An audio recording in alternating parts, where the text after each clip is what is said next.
Olá, pessoal. Sejam todos muito bem-vindos a mais uma aula da nossa residência médica. Hoje nós vamos estar falando sobre o tema de medicina baseada em evidências, certo? Essa aula é programada para ser dada em dois momentos distintos, certo? Inicialmente eu imaginava que essas aulas teriam uma ordem melhor para ser dada, certo? Mas eu acredito que independentemente de como você assistir essa primeira aula de medicina baseada em evidências 1 e a aula de medicina baseada em evidências 2, não vai ter problema, as duas são complementares, certo? E não tem problema para a aprendizagem assistir uma ou outra. Essa aula de hoje se propõe a gente a saber como utilizar a medicina baseada em evidências na nossa prática clínica diária, certo? Entender um pouco mais o que é isso e alguns órgãos que se debruçam sobre o tema e como que eventualmente a gente acessa literaturas sobre isso para a gente poder estar trabalhando, como eu falei, com questões nossas do dia a dia, problemas, atendimentos médicos. E a outra aula se propõe mais ao estudo técnico dos tipos de estudo, certo? Das questões que envolvem, né, a produção científica, a produção de trabalhos que normalmente são publicados em revistas indexadas, que vão servir como base para a medicina baseada em evidências, certo? Então, mais uma vez, né, meu nome é Ernesto Hoffman, acredito que todos vocês já me conheçam, nós vamos estar falando então sobre o tema medicina baseada em evidências. Então vamos lá. Muito bem, por que é importante a gente falar sobre esse tema, né? Então, existem avanços científicos e tecnológicos que nunca param, né? A todo momento são produzidas novas, digamos assim, novas descobertas científicas são produzidas, e isso também no campo da medicina, no campo da área da saúde. E o que acontece? Muitas vezes, quando surge algo novo, nós não sabemos exatamente como utilizar e não sabemos qual o impacto real disso na nossa prática clínica. Então, quando surge uma técnica nova, digamos, de um exame de imagem, será que os riscos e os custos dessa técnica nova compensam comparativamente com o que já está aí posto, com os exames anteriores? Essas novas propostas de exames funcionam, foram testadas? O mesmo vale para técnicas cirúrgicas, o mesmo vale para novas medicações que estão aí disponíveis, certo? Então, todas essas perguntas merecem e precisam ser feitas para a gente considerar a segurança dos nossos pacientes. E são perguntas que deveriam estar na mente de todos os médicos, certo? Antes de tomar uma determinada conduta. Então, a medicina baseada em evidência se propõe a estudar sobre isso e orientar os médicos nas suas práticas clínicas sobre como devem conduzir, né, os seus casos, certo? Com a melhor evidência possível, tá? Então, o pai da matéria, né, que é o David Sackett, lá em 1996, ele define a medicina baseada em evidências, né, como o uso consciente, explícito e judicioso das melhores evidências disponíveis atualmente para a tomada de decisões acerca dos cuidados dos pacientes.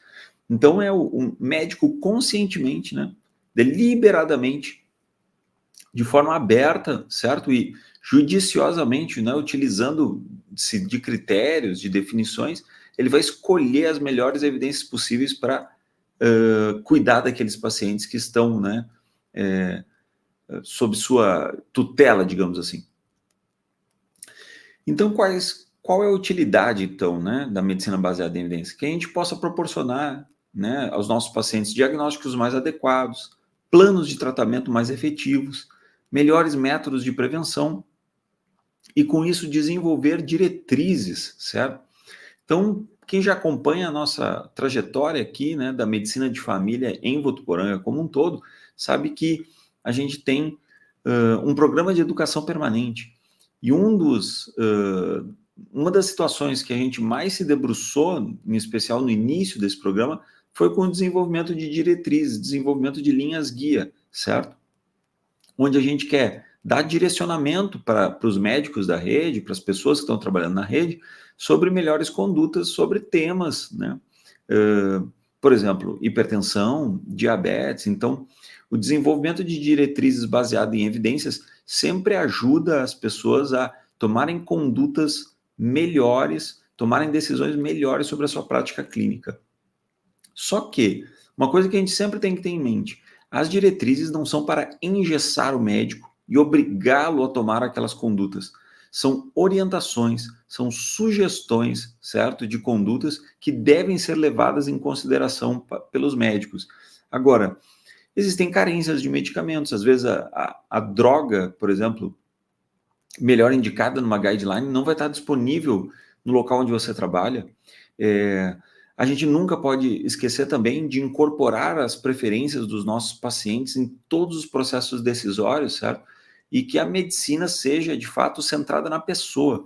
Então, que a guideline, né, a linha guia, a diretriz, não atropele o lado humano da medicina, certo? Então, apesar de ela ser muito importante e nos fazer tomar condutas melhores, ela nunca deve ultrapassar os limites das relações humanas, certo? E muito menos os limites da ética. Então, o que é uma evidência, né? É qualquer observação a partir de uma pesquisa sobre a relação entre o evento e o desfecho clínico. Então, isso irá constituir uma potencial evidência. Então, o que é uma evidência? É uma conclusão que a gente chega a partir de um desfecho, né? Entre, digamos, uma doença, uma proposta de tratamento e um resultado, certo? E que isso foi, digamos assim, documentado de uma maneira explícita, certo? E não foi algo assim, ó, que o médico vai dizer, na minha prática eu vi isso acontecer, ou, eu na minha clínica eu faço assim, o assado. Não, uma publicação, 2 publicações, 3 publicações, vários artigos científicos foram publicados, certo? De preferência em vários locais do mundo diferentes, em populações diferentes, que corroboram para chegar a essa mesma evidência, certo? De que, por exemplo, vamos lá, que a penicilina benzatina, certo? Ela é eficiente contra o estreptococo beta-hemolítico do grupo A, certo? Que, né, é a bactéria causadora da amigdalite bacteriana. Então, os trabalhos têm que demonstrar, né, não somente uma prática de um médico isoladamente, mas vários trabalhos de preferência, ou um trabalho muito bem conduzido possa demonstrar essa realidade, e aí isso, estando bem documentado cientificamente, isso se caracterizar então como uma evidência. E a hierarquia ou nível de evidência, o que é isso? É compreender que existe uma diferença entre a força de evidência proporcionada por cada um dos diferentes estudos. Então, conforme eu mencionei aqui, o relato de um médico, a fala de um médico, tá? Que é aquilo que a gente vai chamar de opinião de especialista, não é que ela não tem uma validade. Ela tem sim, entendeu? Então, aquilo que uma prática médica, né, empírica, digamos, apontou para um resultado, ele tem uma validade. Mas, obviamente, que a validade disso será diferente, por exemplo, de um ensaio clínico randomizado, de uma revisão sistemática, que é aquilo que a gente vai considerar como a creme de la creme, né? o topo na hierarquia dos níveis de evidências científicas, certo? Então, a gente tem que entender que existe uma hierarquia de evidência, certo? E a força da evidência, conforme está aqui nesse quadrinho, ela vai caindo, certo? De cima para baixo. Então, as revisões sistemáticas, tá? E as meta-análises, certo? De estudos científicos, né? Então, revisões sistemáticas, né? Ou meta-análises de bons estudos, né? Por exemplo, realizadas a partir de ensaios clínicos randomizados com desfechos clínicos, vão ser o top, certo? Da força de evidência. Depois vem os ensaios clínicos randomizados com desfechos clínicos. O que é isso? Eu estudo, por exemplo, uma nova medicação para hipertensão e comparo com uma medicação que já existe, certo? E essa nova medicação, ela demonstra, ela prova a partir do estudo de que ela é melhor para evitar mortalidade e internação hospitalar dos nossos pacientes. Ou seja, desfechos clínicos, coisas que melhoram de fato, a vida dos nossos pacientes, certo? Existem também ensaios clínicos randomizados que vão ter desfechos substitutos ou desfechos substitutivos, tá? Aparece com esses dois nomes nos livros. O que é isso? Uma medicação para hipertensão nova, comparativamente com uma medicação já posta aí, já bastante bem estudada, demonstra que consegue controlar melhor os níveis de pressão arterial dos nossos pacientes. Então, que consegue manter ali sempre a PA sistólica abaixo de 14, abaixo de 140 e a diastólica abaixo de 90. Isso é um desfecho substituto, certo? Eu não sei, através desse estudo, se os meus pacientes estão morrendo menos, ou internando menos, ou sofrendo menos AVC, ou sofrendo menos infarto agudo do miocárdio, mas eu posso supor com esse desfecho substituto de que isso vai acontecer. Mas eu ainda não tenho uma prova de fato de que isso aconteceu. Mas é possível supor, ok? Então é por isso que o ensaio clínico randomizado com desfecho clínico, ele é melhor, ele está numa hierarquia superior do que esses com desfechos substitutos. Depois nós temos estudos, certo? De controle, porém sem randomização. Depois temos os quase experimentos, certo? Depois temos um estudo não experimental descritivo, um trabalho meramente onde se descrevem alguns resultados, né? Então, por exemplo, casos, né, onde a gente descreve um estudo de caso ou uma série de casos, certo? Então, é um estudo onde não necessariamente a gente está fazendo uma experiência, mas a gente está relatando um caso específico. E, por fim, os relatórios e as opiniões de especialistas, certo? Então, a gente nota que a hierarquia da evidência vai caindo a partir desses estudos, certo? Há quem inclua aí nessa lista, entre os ensaios clínicos randomizados com desfechos substitutos e os estudos controle, porém sem randomização, e os quase experimentos, né? Antes, né, numa hierarquia mediana entre esses dois, os estudos de coorte e os estudos de caso controle, tá? Vamos lá, vamos dar sequência. Bom, existem várias, tá, proposições de categorizações, né, de se categorizar níveis de evidência e recomendações, certo? Então, normalmente o que acontece é o seguinte: estudos melhores normalmente são classificados, tá, com níveis de evidência melhor. Então, por exemplo, meta-análises, ensaios clínicos randomizados podem ser considerados como um nível de evidência 1. E estudos, diretrizes que se debruçam sobre esses estudos, né, e que dizem, né, chegam à conclusão de que uma recomendação saída desse estudo pode ser positiva para um resultado do paciente, normalmente pode gerar uma recomendação. E a melhor recomendação, normalmente, leva uma letra A, certo? Então, existem os níveis de evidência que caracterizam os seus estudos, os resultados dos estudos científicos, e os graus de recomendação, tá? Então, quanto maior o nível de evidência, mais forte o grau de recomendação, tanto a favor ou contra uma prática, tá? E aí existem várias propostas de várias instituições com relação aos níveis de evidência e níveis de, né, e graus de recomendação.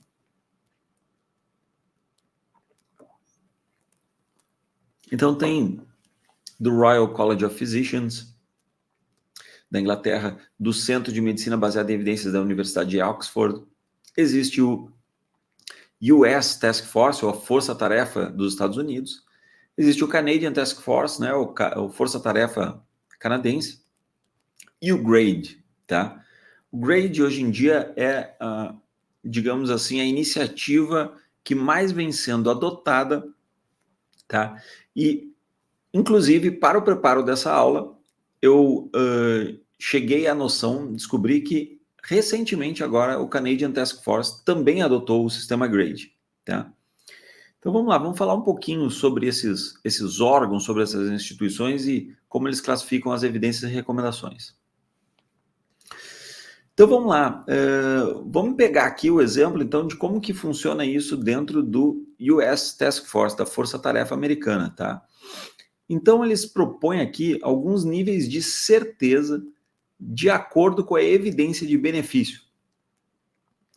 Então eles põem aqui um nível de certeza alto, moderado e um nível de certeza baixo, tá?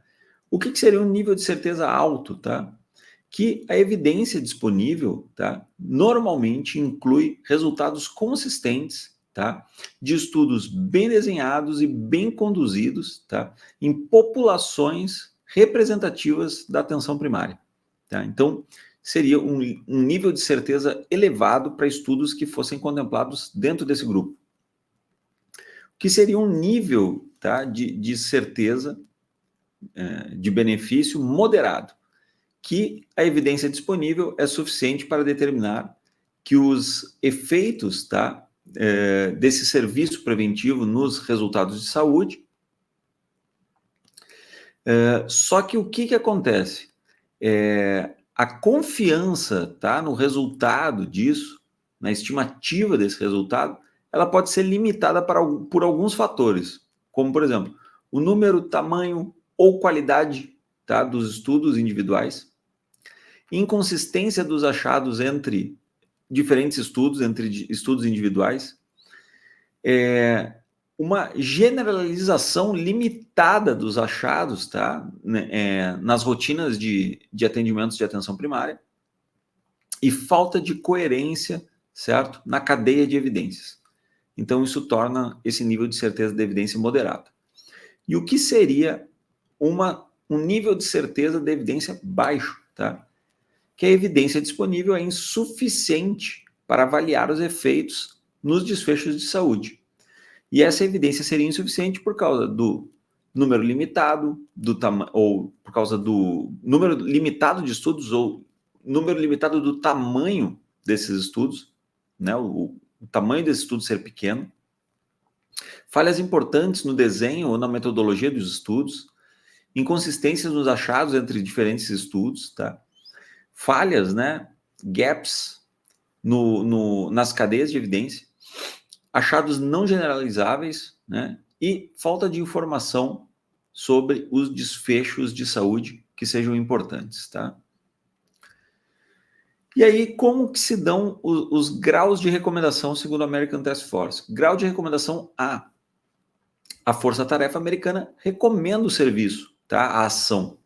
Há bastante certeza, uma certeza elevada, de que o benefício líquido, o benefício final para os pacientes é substancial, tá? Então, oferecer esse serviço é a sugestão para a prática. Grau de recomendação B, tá? A Força Tarefa Americana recomenda esse serviço. Há uma alta certeza de que o benefício líquido é moderado, ou que há uma moderada certeza de que esse benefício, tá, é de moderado a substancial, tá? Também esse serviço deve ser oferecido. O grau de recomendação C seria que houvesse uma oferta seletiva, tá? Ou que esse serviço seja oferecido, tá, baseado no julgamento, tá, dos profissionais ou das preferências individuais desses pacientes. E existe uma certeza, pelo menos moderada, de que há um benefício, mas o benefício é pequeno, tá? Então, oferecer ou providenciar esse serviço para pacientes selecionados de acordo com suas circunstâncias individuais, tá? A recomendação D, então, a força-tarefa recomenda contra esse serviço, que ele não seja ofertado, tá? Existe uma certeza moderada ou alta que esse serviço não tem benefício líquido, não tem um benefício final, tá? Ou que digamos assim, os riscos superam os benefícios para os nossos pacientes. Então, que seja desencorajado oferecer esse tipo de serviço, esse tipo de ação para os nossos pacientes. E, por fim, a recomendação I, tá? É quando a Força Tarefa Americana avalia que há dados insuficientes, tá, para tanto oferecer ou não oferecer esse serviço. Então, quando discutir sobre esse tipo de tratamento, esse tipo de medida, esse tipo de procedimento com os nossos pacientes, falar bastante claramente para eles que existe uma incerteza muito grande sobre o balanço, né, de riscos e benefícios, tá? E o GRADE, né? Então, falamos aqui sobre o American Task Force, tá? Para exemplificar, vimos que existem outros órgãos, mas nós precisamos falar do GRADE porque ele tem crescido muito de importância nos últimos anos, tá? Então, o GRADE é um acróstico, né, para Grading of Recommendations Assessment, Development and Evaluation, tá? Então, vamos lá. Essa forma de caracterizar, né, os graus de recomendação e níveis de evidências, ele foi proposto por um grupo de epidemiologistas e desenvolvedores de diretrizes, tá? E eles têm um processo bastante transparente de como que eles desenvolvem isso, de como que eles chegam a essas conclusões. E aí o seu uso e aceitação têm sido crescentes. Então, eles, nas etapas de chegar às conclusões de por que eles estão falando que aquele grau de recomendação é tal, ou por que eles recomendam, né, uma determinada ação, eles colocam lá todos os estudos, como que eles chegaram a essas conclusões, como que foram as etapas, né, de análise que eles utilizaram para chegar a isso, certo? Normalmente não há um conflito de interesses por detrás desses estudiosos, né, desses pesquisadores. Então isso faz com que a Organização Mundial da Saúde, tá, o Center of Disease Control dos Estados Unidos, né, o CDC americano, o British Medical Journal, tá, e agora mais recentemente o Canadian Task Force tenham adotado, certo, essa metodologia, digamos assim. E o sistema GRADE, o que acontece? Ele define o grau de recomendação para adotar uma determinada conduta, tá? E o nível, né, da qualidade, né, o nível, a qualidade da evidência científica que apoia essa recomendação, tá? Então, seguindo aquelas premissas que a gente já vinha falado. Então, existe o grau da recomendação e o nível da qualidade da evidência científica. E para fazer essas definições, tá, o sistema GRADE ele considera, tá, o conjunto de evidências científicas disponíveis para responder a uma questão clínica específica, não se limitando à qualidade de um estudo apenas. Então, quando eles emitem um parecer, eles não viram um único estudo, tá? Mas eles coletaram vários dados, vários estudos diferentes e a partir desses, a partir da qualidade dos mesmos, do tamanho dos mesmos, da comparação entre vários estudos, é que eles acabam emitindo esses pareceres, tá? Então, vamos ver aí, tá? Essas tabelas eu extraí do livro do Duncan, né? Sobre a qualidade da evidência no sistema GRADE. Então, como que eles classificam, tá? A evidência mais alta, eles colocam como nível A. E a definição é que é uma forte confiança de que o verdadeiro efeito esteja próximo do estimado. Então, o que aconteceria com novas pesquisas, tá? É bastante improvável que novas pesquisas mudem a confiança depositada na estimativa desse efeito, tá? Então, mesmo que saiam novas pesquisas, por causa de como esses estudos anteriores foram feitos e como eles estão muito bem fundamentados, é pouco provável que surja um estudo novo que desminta o que esses estudos anteriores já provaram, digamos assim. E quais, então, são as fontes de evidências usadas nessa qualidade de evidência alta? Então, ensaios clínicos randomizados com grupos paralelos, com controles adequados, bem conduzidos e com achados consistentes. Em algumas situações, eles vão utilizar também estudos observacionais. Então, estudos de coorte, mais raramente estudos de caso-controle, tá? Bem conduzidos, cujos resultados vão mostrar efeitos muito fortes de intervenções terapêuticas que não podem ser explicados por potenciais vieses, tá? Então, o que eles vão usar? Ensaios clínicos randomizados, que eles analisaram e viram que eles são muito bem conduzidos e com achados consistentes, e podem também colocar ali outros estudos longitudinais, tá? Como estudos de coorte, caso controles, que eles considerem muito bem conduzidos. Tá? E a qualidade de evidência moderada, nível B. A confiança moderada no efeito estimado. O verdadeiro efeito é provavelmente próximo ao estimado, mas é possível que seja substancialmente diferente. E pesquisas posteriores provavelmente terão impacto na confiança depositada na estimativa de efeito e poderão mudar a estimativa. Ou seja, esses estudos agora apresentam um determinado resultado. Esse resultado é possível que seja bem parecido com o real, mas não há uma certeza de que novas evidências não possam apontar para um caminho contrário, para um caminho diferente do que tem sido apontado atual. Então, qual é a fonte de evidência? Né? Ensaios clínicos randomizados com limitações leves, com alguns problemas na condução, fonte indireta de evidência, alguma imprecisão e alguma inconsistência dos resultados. Tá? E alguns estudos observacionais quando relatam um benefício forte em um delineamento que não tenha um viés. Tá? Então, vamos lá. Baixa, nível C, então. A confiança no efeito é limitada, o verdadeiro efeito pode ser substancialmente diferente do estimado. Tá? E é muito provável que pesquisas posteriores tenham um importante impacto na confiança depositada na estimativa desse efeito. E é provável que mudem a estimativa. Né? Então, são ensaios clínicos randomizados com limitações importantes, com problemas na condução, fonte indireta de evidência, certo? Então, por exemplo, aí, ó, desfechos substitutos não validados, imprecisão e inconsistência dos resultados. Estudos observacionais, mais especificamente estudos de coorte e caso controle. Tá? Então, assim, não são estudos, né, nesse baixo aqui, vão ser ensaios clínicos randomizados que vão ter problemas e estudos de caso controle de coorte, tá? Mas não selecionados, não aqueles que eles consideram que sejam muito bons, tá? E muito baixa, tá? Nível D. A confiança na estimativa de efeito é muito limitado e é provável que o efeito verdadeiro seja substancialmente diferente do estimado. Então, qualquer estimativa de efeito deve ser vista como muito incerta.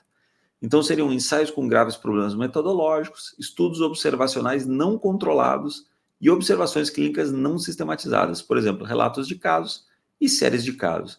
É quando não tem mais quase nada, quase nenhum outro tipo de estudo, e estudos que não têm uma qualidade muito boa, certo? Então, acabam produzindo esse nível D. E aí, o que acontece? Quais são os graus de recomendação de acordo com o sistema GRADE, certo?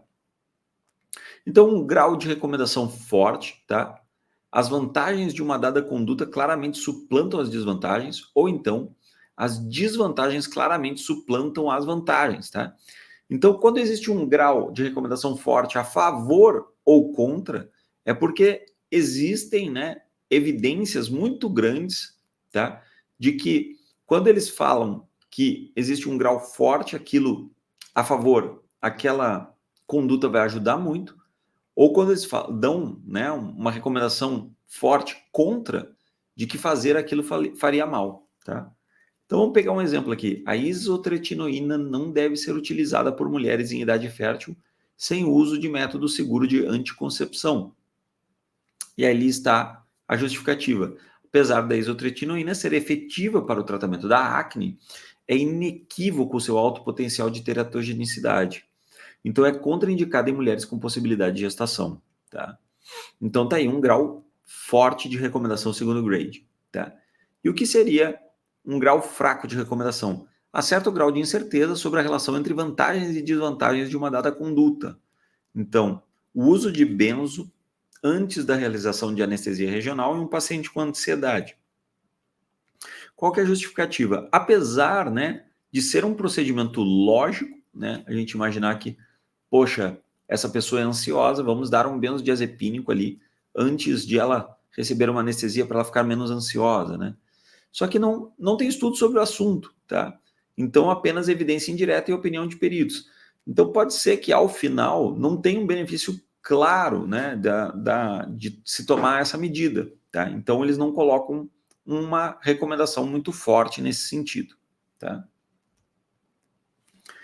Então, vamos lá. Então, já vimos, né, como é que são as classificações, né, dos níveis de evidência e graus de recomendação, tá? Tanto para o American Task Force quanto para o GRADE, tá? Que muito possivelmente serão as fontes que vocês terão acesso, se utilizarão, né, desses métodos, né, de classificação. E agora vamos ver, então, quais seriam as etapas da medicina baseada em evidências.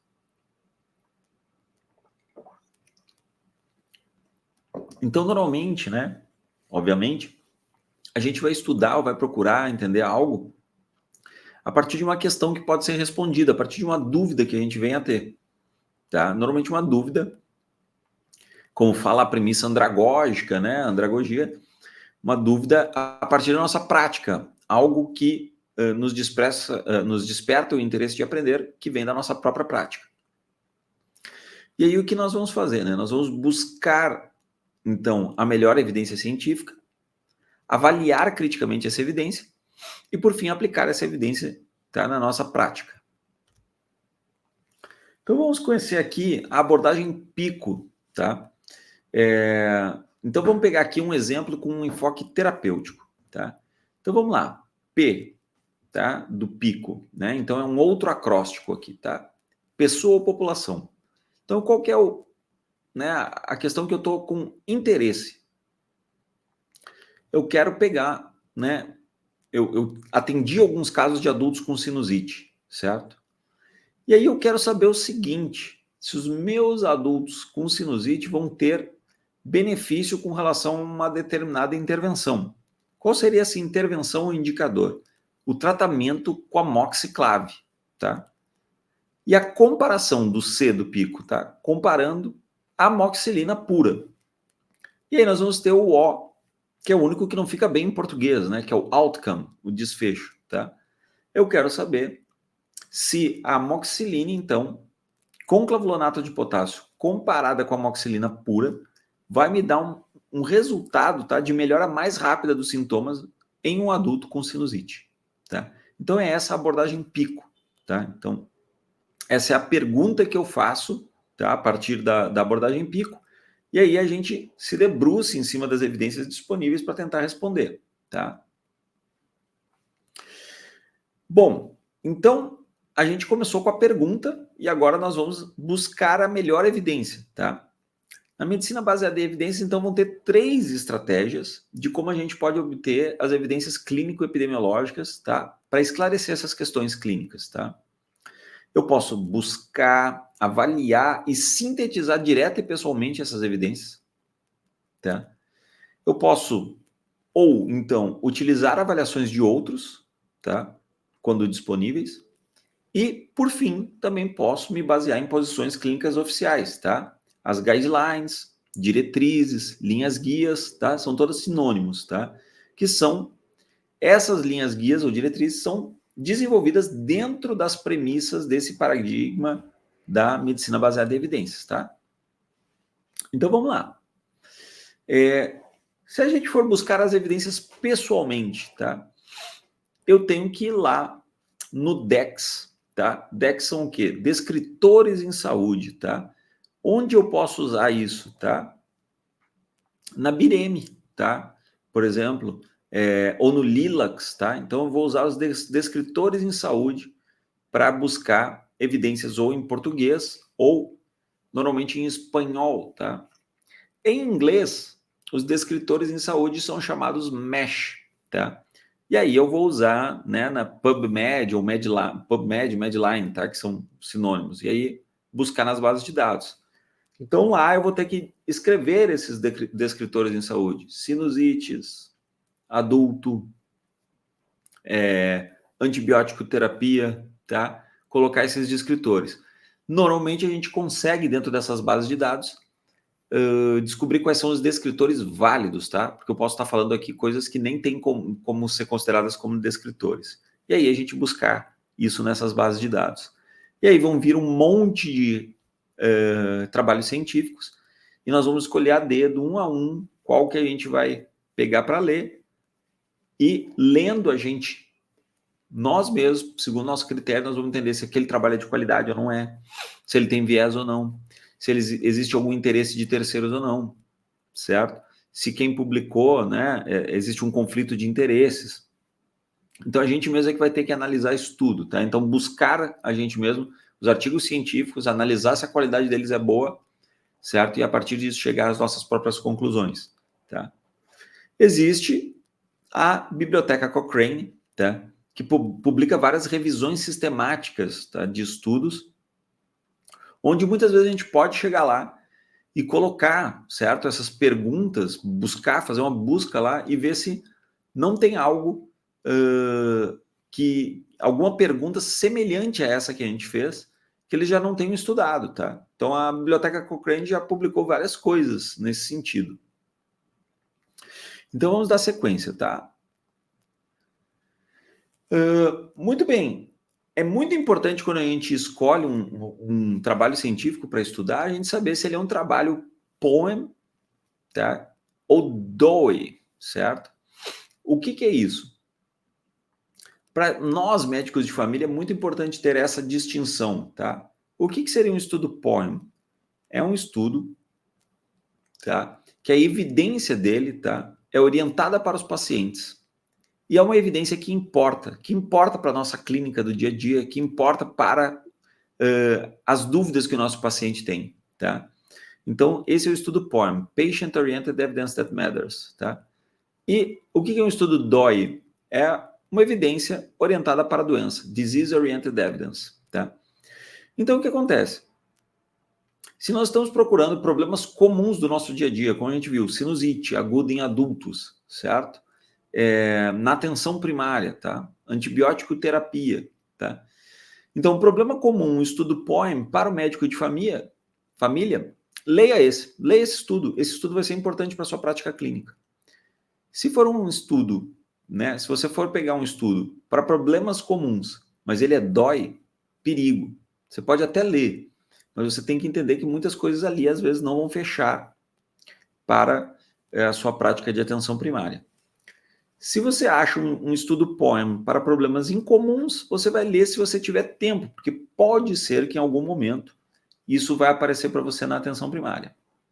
Agora, um estudo sobre problemas incomuns DOI não importa para a sua prática médica, tá? Simplesmente não estude, não leia esse livro, não leia essa evidência, esse artigo, tá?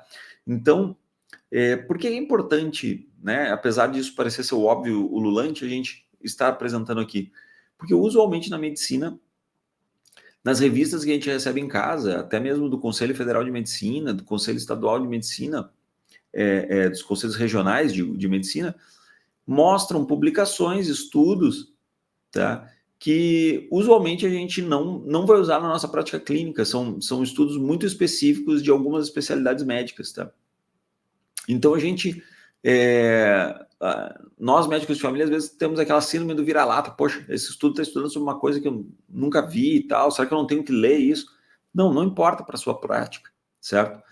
Foque em outros estudos que vão ser mais úteis para o seu dia a dia, para você resolver a vida dos seus pacientes, tá?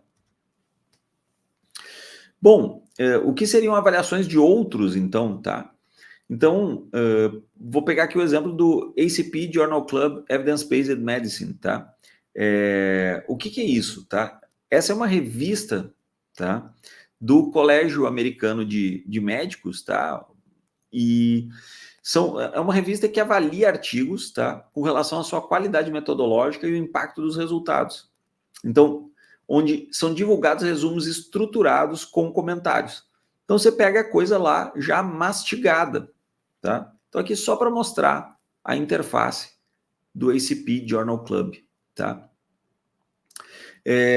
Bom, outra forma da gente pegar isso com avaliação de outros, Canadian Task Force, US Task Force, certo?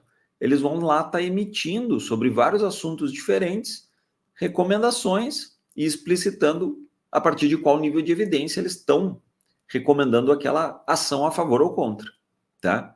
Então, é outra maneira de ser feito. Uma outra forma, então, é a gente se basear em diretrizes, tá? Então, a medicina baseada em evidências, né, que em português seria MBE, em inglês é EBM, né, Evidence Based Medicine, vão gerar guidelines, né, que seriam diretrizes ou posicionamentos clínicos. Então, o que seriam as linhas guias ou diretrizes, né? Então, são posições sistematicamente desenvolvidas para auxiliar o profissional de saúde e o paciente a respeito de cuidados de saúde apropriados para circunstâncias clínicas específicas. Então, um grupo de estudiosos, um grupo de médicos, um grupo de pesquisadores se debruça sobre o tema, vai buscar as melhores evidências disponíveis possíveis e vão emitir pareceres, tá? Através de uma linha guia específica para um determinado tema. Então a gente vê a diretriz brasileira de diabetes, tá? Normalmente da Associação Brasileira de Diabetes, Sociedade Brasileira de Diabetes, né? SBD. Então, a Sociedade Brasileira de Cardiologia publica a Diretriz Brasileira de Hipertensão, né? Então, as diretrizes normalmente escolhem um tema, né? Uma circunstância clínica específica, se debruça sobre ela, estuda quais são as melhores evidências disponíveis e publica uma diretriz. Tá? Então é isso, uma determinada sociedade, um determinado grupo de estudiosos. Tá? E aí o que acontece? O Ministério da Saúde também coloca suas diretrizes, mas a gente pode eventualmente avaliar essas diretrizes e dizer, nossa, o que eles estão propondo aqui é muito distante da minha realidade aqui, da minha cidade, aqui do meu estado.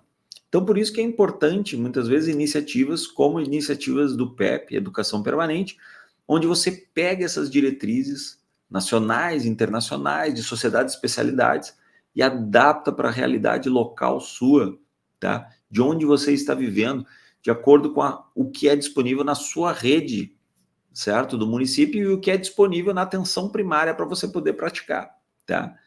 Então, as diretrizes, como eu falei anteriormente, elas vão te apontar para um norte, mas elas não devem ser engessadas, tá? E, idealmente, elas devem ser adaptadas para a realidade local, tá? De cada região do Brasil, de cada município, tá? Então, quais são as utilidades das diretrizes? Então, é muito útil para a tomada de decisões clínicas compartilhadas, tá? E para o crescimento do trabalho em equipe. Então, você discutir isso com os outros médicos do município, discutir isso com a sua equipe de saúde, tá? Para estar todo mundo tomando uma conduta semelhante. Então, quando a gente propôs uma linha guia do acolhimento às demandas espontâneas, né? A equipe toda está falando a mesma língua, né? Isso é o que vai acontecer de maneira ideal, tá? Para o crescimento de uma prática clínica baseada em evidências, então, as diretrizes elas são muito úteis, porque eventualmente você pesquisar um artigo científico, estudar, ver a qualidade dele, levar isso para a sua prática vai demorar muito. Então, talvez um bom começo seja mesmo você começar a trabalhar com as diretrizes, tá? Terceiro, da revolução das tecnologias de informação, tá? Então, alguns capítulos de livros se debruçam sobre isso, entre o tempo que levava a descoberta de algo novo na medicina até o tempo de ser implantado, tá? Então, esse gap vem diminuindo com o tempo, tá? E com as tecnologias de informação, então, isso vai diminuindo bastante, tá? Então, vocês imaginem que até, né, a década de 90 ali, as pessoas não tinham acesso à internet como a gente tem agora. Então, entre publicar um artigo científico e o médico lá da ponta, lá da atenção primária, está praticando o que existia de mais novo em termos de evidência científica, isso demorava muito. Tá? E hoje, a publicação sai online, tá? E muito rapidamente isso acaba sendo disseminado e, dadas as condições, né, de cada atenção primária, como eu falei, existe a realidade de cada local, isso acaba sendo implantado mais rápido ou menos rápido, mas com uma diferença, um gap temporal muito menor do que já foi no passado. Tá? E, por fim, para se evitar variações inapropriadas da prática clínica, é como a gente está comentando, né? Existem opções boas e opções ruins, né? Então, a variabilidade boa da clínica é, ok, minha paciente está com infecção urinária, eu posso optar por usar sulfa com trimetoprim, posso usar nitrofurantoína, fosfomicina, existem um monte de coisa aí no meio do caminho que me fazem poder escolher entre uma ou outra. Mas todas as três, a priori, estão adequadas, certo? Agora, a azitromicina está fora de questão nisso. Então, existem as variações apropriadas, tá? 3 possíveis drogas, que às vezes isso pode ser decidido conforme preferência individual do paciente, disponibilidade do que você tem na rede, mas existe a variação inapropriada, que é você usar uma coisa que não é adequada para aquela condição, certo?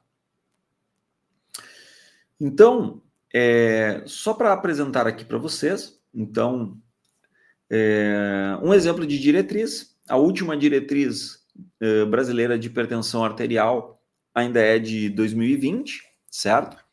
Então, como eu mencionei para vocês, ela é uma diretriz, tá, que ela é publicada pela Sociedade Brasileira de Hipertensão Arterial, juntamente com a Sociedade Brasileira de Cardiologia, tá, e de Nefrologia.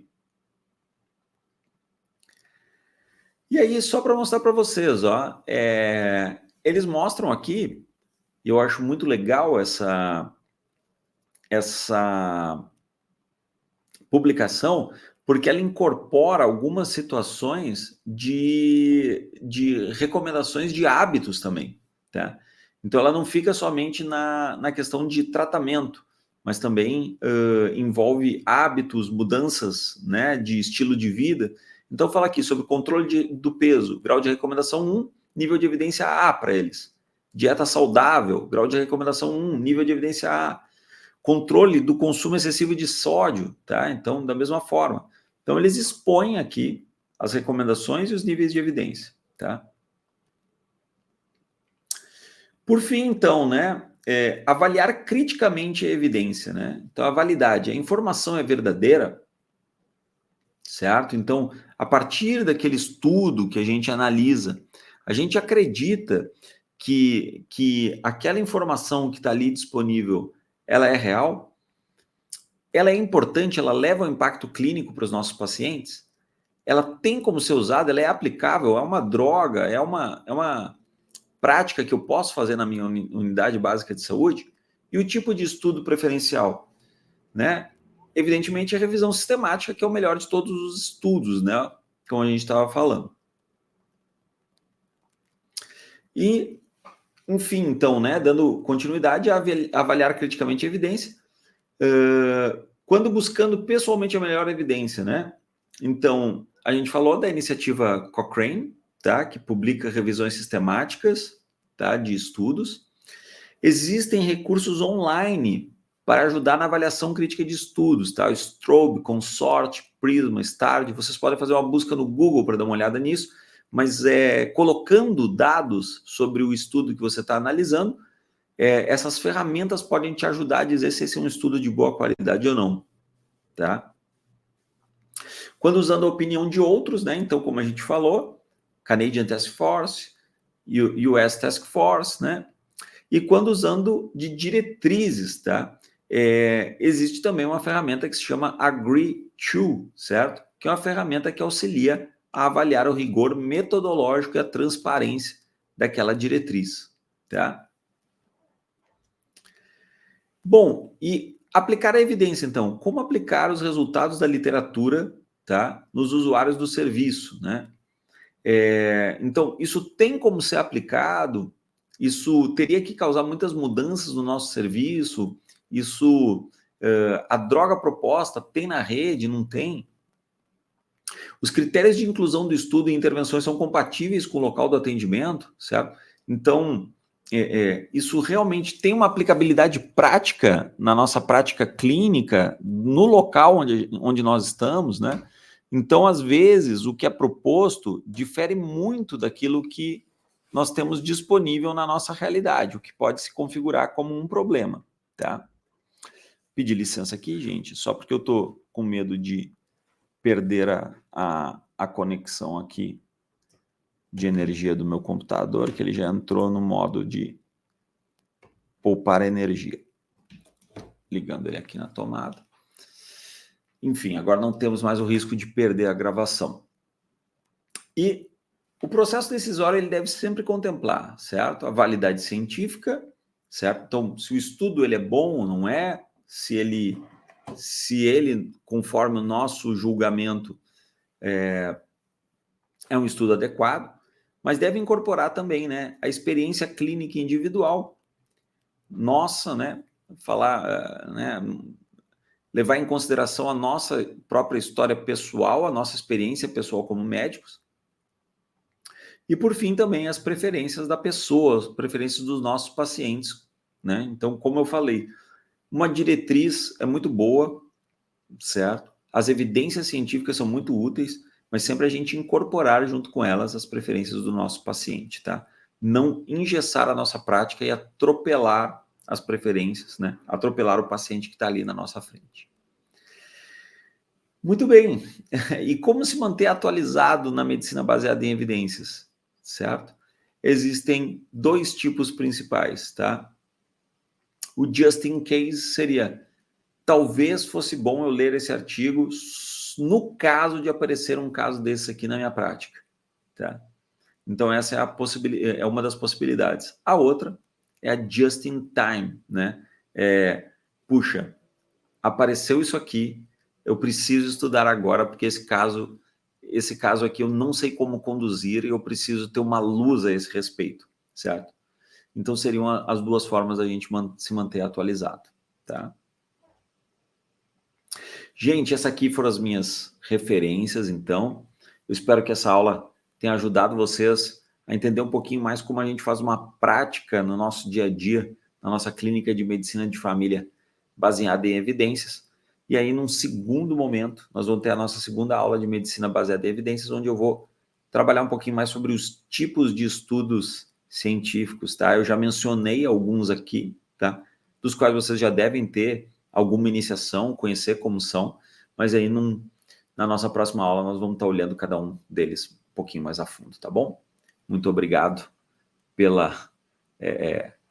por vocês terem assistido essa aula aqui. Até a próxima, então. Tchau, tchau.